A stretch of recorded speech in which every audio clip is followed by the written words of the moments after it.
Members of the NACA staff, this is my first opportunity to greet you as Deputy Administrator of the National Aeronautics and Space Administration. It is a very great pleasure to introduce the Administrator of NASA, Dr. Keith Glennan. Thank you, Hugh.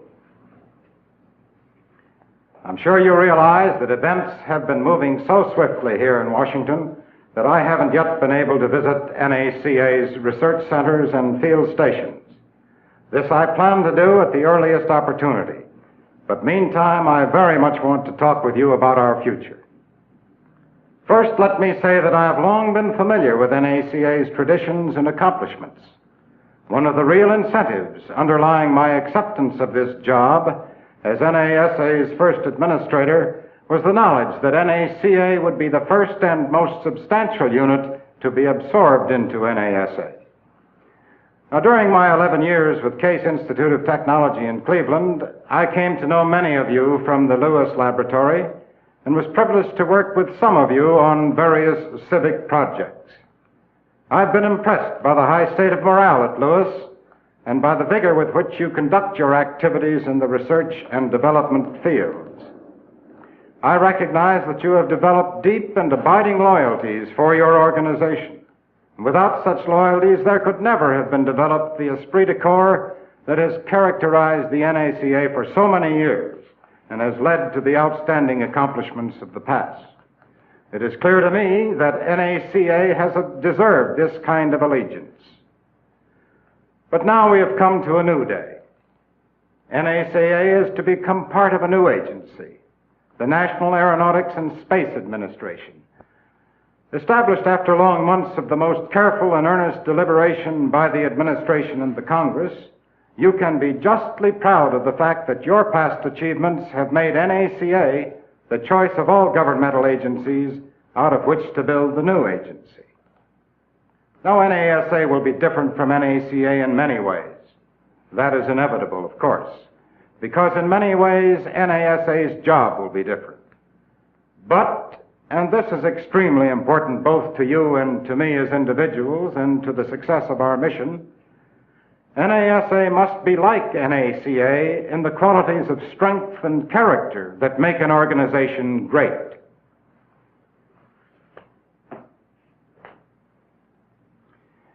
As you know, Dr. Dryden and I were appointed on August the 8th, and after confirmation by the Senate, we took the oath of office at the White House on August 19th.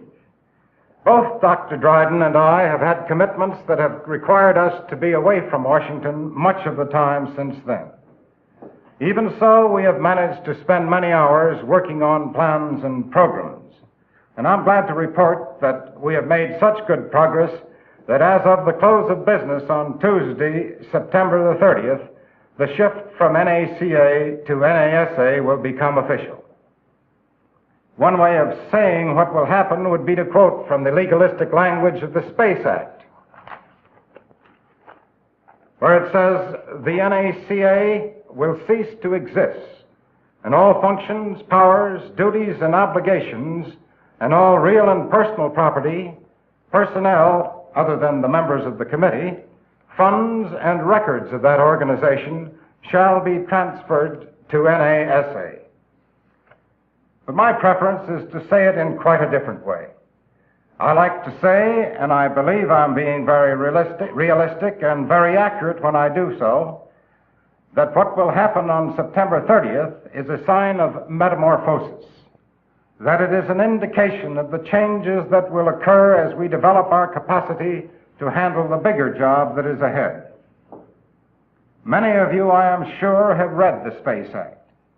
If not, I'd recommend that you read at least the first couple of pages where our mission is clearly stated. We have one of the most challenging assignments that has ever been given to modern man. I'm not going to take time to read the act verbatim, but it does say this about our mission. And I say to you that it is well worth reading, and I'm sure you'll find that copies are available to you. But I should like to tick off a few items of the total mission, and among them one finds these: expansion of human knowledge about space, development and operation of vehicles capable of carrying instruments and man through space, long-range studies of the benefits of using aeronautical and space activities for peaceful and scientific purposes, preservation of the role of the United States as a leader in aeronautical and space science and technology. And then, of course, there's the spelling out of what NASA is required to do in accomplishing these objectives. Now, that language is positive. It says we have a mighty big job to do. It says that NASA's scope is much broader and its objectives are much greater than those of NACA. For example, the admittedly vital function of NACA research into the problems of flight will now be only one part of NASA's activities. We will have to broaden and to extend the excellent teamwork relationships we have enjoyed over the years with the military services and with the airplane, missile, and space industry. We will have to add new and extremely able people to our staff. In addition to our own laboratory activities, we will have to administer substantial programs of research and development and procurement with others on a contract basis. We will be spending large amounts of money outside of the agency by contracts with scientific and educational institutions and with industry. We will also be using facilities of the military services, such as the launching pads at Cape Canaveral and Camp Cook, and will be operating satellite tracking stations all around the world. We will have to collect great masses of scientific data and reduce them to useful form. We will be developing and launching into space vehicles needed to obtain scientific data and to explore the solar system. We will be preparing for the day when manned flight goes into space. And that isn't a complete list either, but it will give you an idea of the size and the complexity of our mission. NASA will have about $300 million for its program in fiscal 1959. And with this appropriation, we must press forward the current research programs in our laboratories. We must contract for work by others in such fields as electronics and guidance and other areas where we have neither the special competence nor the facilities that are needed. We must accelerate our development programs. We must acquire the vehicles that will carry our data-gathering apparatus and ultimately man into space. As we move forward, we will be building upon half a century of aeronautical research and progress in which NACA has played so important a part. Together, you and I must make our new agency grow and prosper. In doing so, we must have maximum use of the momentum and morale and organization we now have.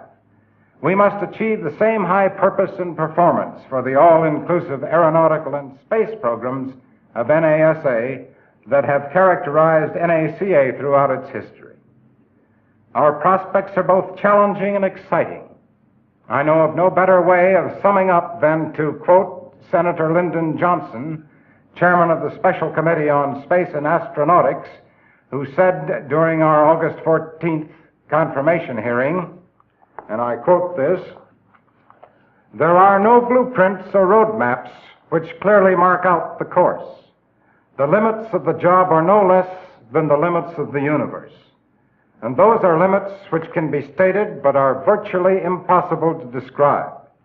In a sense, the course of the new agency can be compared to the voyage of Columbus to the New World.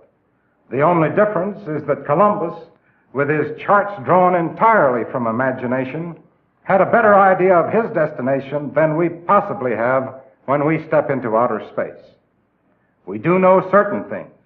We want outer space to be a highway to peace and prosperity, and not a road to war. We seek a maximum development of all the potentialities and not just a narrow production of new weapons. Thank you very, very much. The next time we talk, I hope it will be face to face.